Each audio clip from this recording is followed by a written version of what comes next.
Hello दोस्तों, Shyam institute Gyanpur में आपका स्वागत है। आज संस्कृत के माहेश्वर सूत्र से हम पहला अध्याय शुरू करने जा रहे हैं। आप लोग देखिए, शेयर करिए और सब्सक्राइब और लाइक कीजिए। माहेश्वर सूत्र। महर्षि पाणिनि ने संस्कृत व्याकरण बनाने की इच्छा से घोर तप करके भगवान महेश्वर अर्थात शिव को प्रसन्न होकर शिव ने डमरू के साथ जो वादन किया, उसी से महर्षि पाणिनि को ये 14 सूत्र सुनाई पड़े। भगवान महेश्वर के डमरू से उत्पन्न होने के कारण इन्हें माहेश्वर सूत्र कहा जाता है। एक श्लोक है। नृत्तावसाने नटराजराजो ननाद ढक्कां नौ पंचवारम् उद्धर्तु काम सनकादिसिद्धान् उत्तरद्विमर्शे शिवसूत्रजालम्।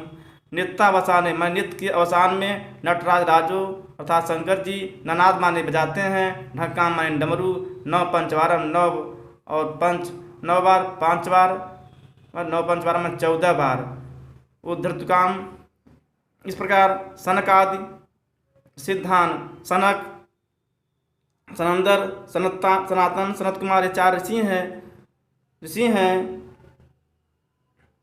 इस पर विमर्श होकर के शिव सूत्र जालम, शिव सूत्रों का जाल अर्थात समूह बनाते हैं होता है।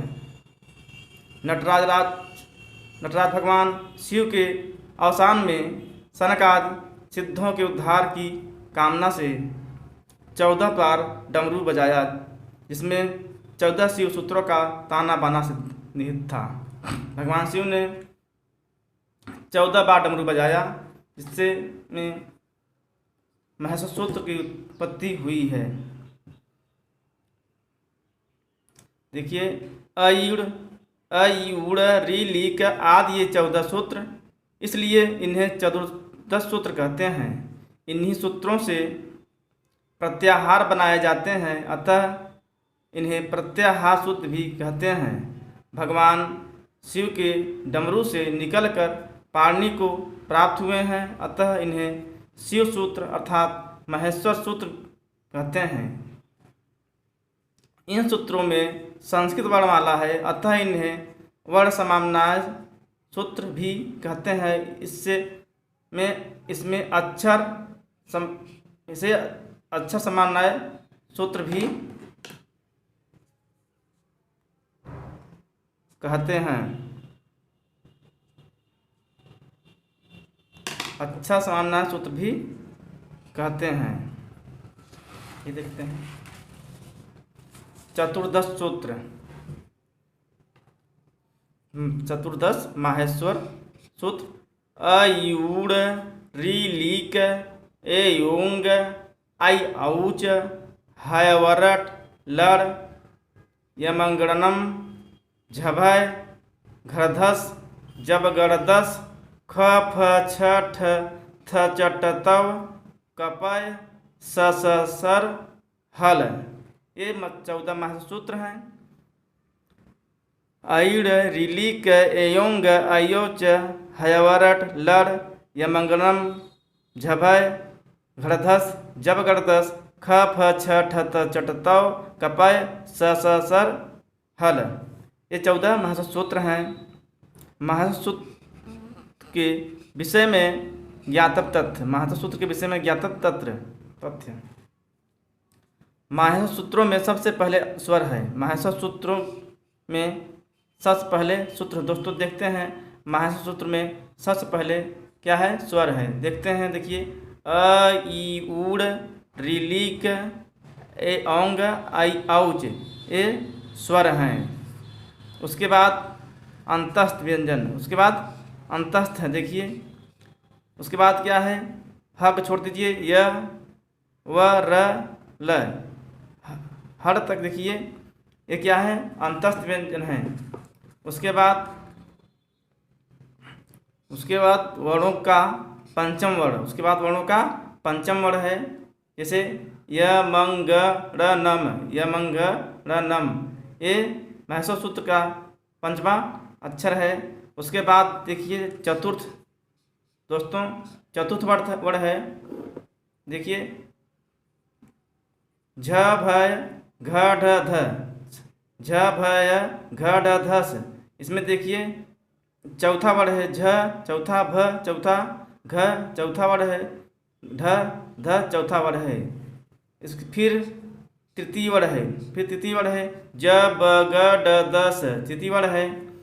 फिर द्वितीय वर्ण, फिर द्वितीय वर्ण है ख फ छ ठ थ च, ख फ छ ठ थ, द्वितीय वर्ण है। उसके बाद तब प्रथम वर्ण, तब प्रथम वर्ण है च ट त व क प में, देखिए च ट त क प प्रथम वर्ण है। और सबसे अंत में ऊष्म वर्ण आते हैं, सबसे अंत में ऊष्म वर्ण आते हैं स स र हल में, देखिए स और ह, ये सबसे अंतिम में ऊष्म वर्ण आते हैं।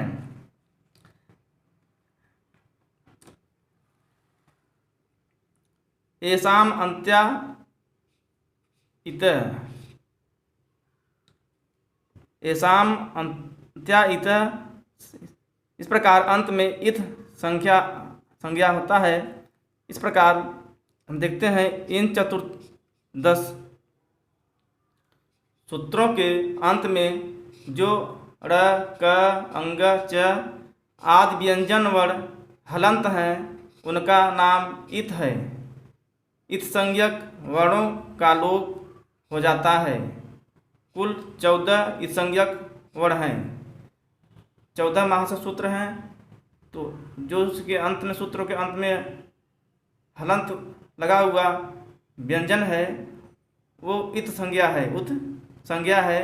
इन इत संज्ञा का वर्ण का लोप हो जाता है।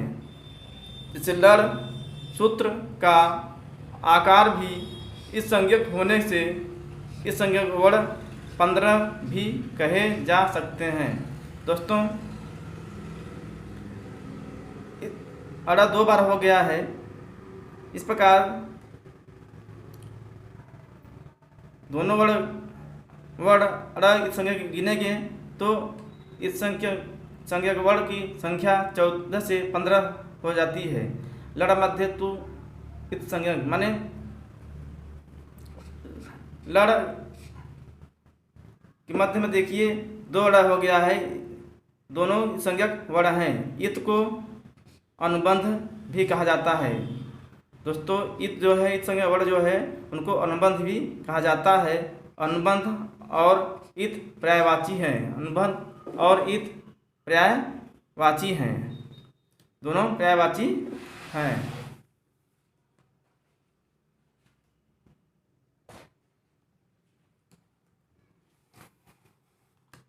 प्रत्याहार बनाने में इस संज्ञक वर्णों का प्रयोग किया जाता है। देखिए प्रत्याहार बनाने में इस संज्ञक वर्णों का प्रयोग किया जाता है। जैसे देखिए, जैसे अच, अच प्रत्याहार है। अच क्या है? प्रत्याहार है। इसमें अ ई ऊड़ री लीक ए योंग आई औच, इन 4 सूत्रों में सूत्रों से बना है। देखिए अच जो है प्रत्याहार है। अ ई ऊड़ री लीक आई एयोंग आई औच, इन 4 सूत्रों से बना है। इसमें अड़ क अंग और च, ये 4 इस संज्ञक वर्ण हैं। ये 4 क्या हैं? इस संज्ञक वर्ण हैं। इनका ये अच प्रत्याहार में नहीं गिने जाते हैं, ये अच प्रत्याहार में नहीं गिने जाते हैं।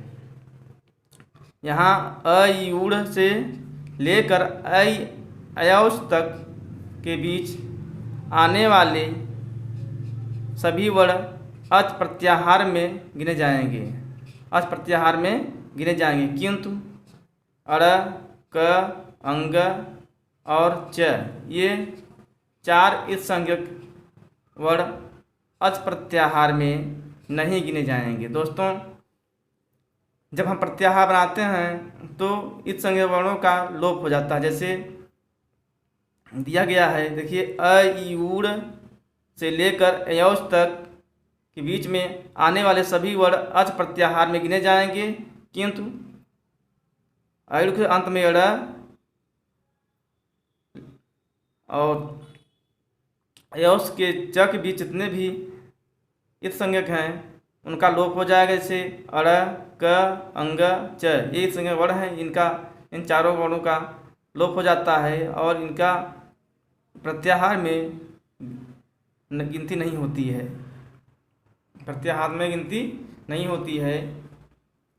दोस्तों आगे देखते, अतः अच के अंतर्गत अ ई उ री ली ए आई ओ औ ये 9 वर्ण आते हैं। अच प्रत्याहार के अंतर्गत देखते हैं तो दोस्तों अ ई उ री री ए आई ओ औ ये 9 वर्ण आते हैं, जिसमें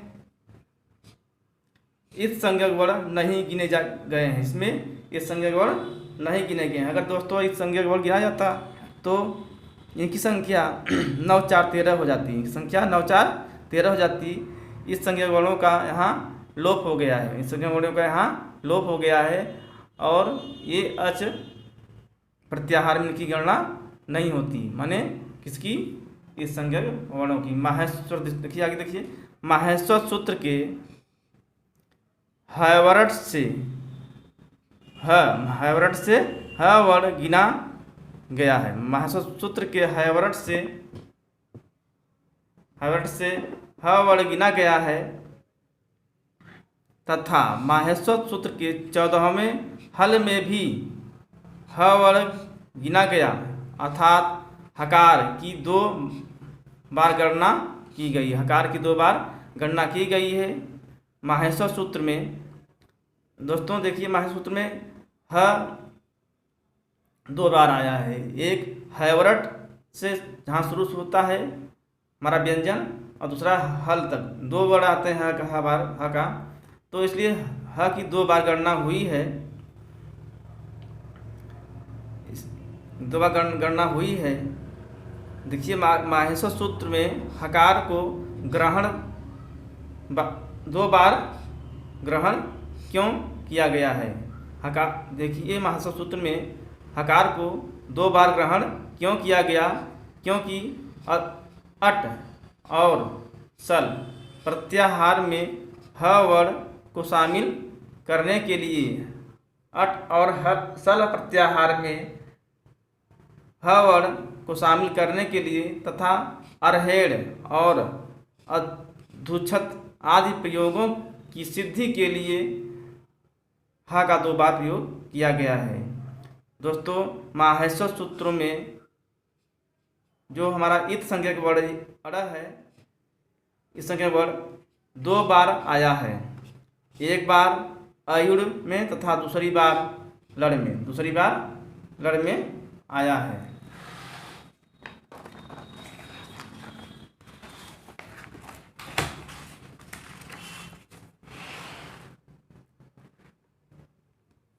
प्रत्याहार संज्ञा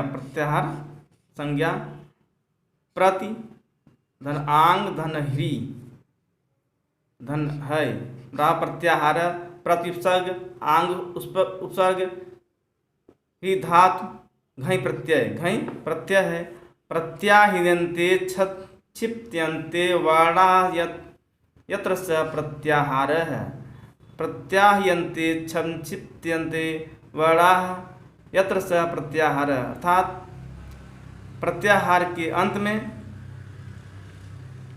प्रत्याहार संक्षिप्त वाला माने सभी को संक्षेप में करता है, जहाँ वह प्रत्याहार है, माने प्रत्याहार का शब्द का अर्थ है संक्षेपीकरण। प्रत्याहार शब्द का अर्थ है संक्षेपीकरण, जिनकी सहायता से कम शब्दों